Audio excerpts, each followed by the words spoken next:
Waligalte malkabu ifabdu kanini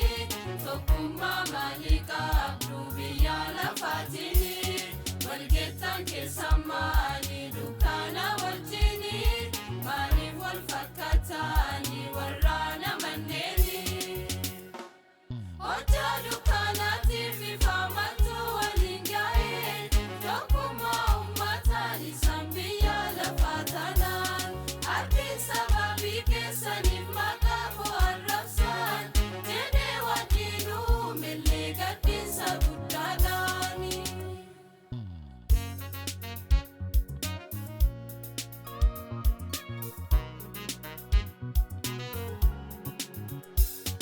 Adeemsa kennaa laalee gooftaan guddaa gaddee Battummaa lubbuu kennaa hundumaa nutti argee Kanaaf yaa saba Waaqaa nullee haa deebinu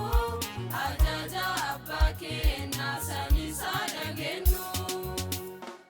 Kayyoo filatamneef garaagallee mee haa yaadan Manni Israa'elii ajaja gooftaa haa dhageen Kan karaa jedhamu miti barreessa maalume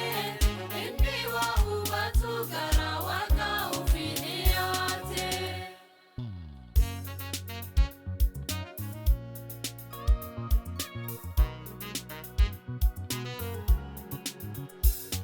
Ardii keessa bayaati isin fakkaata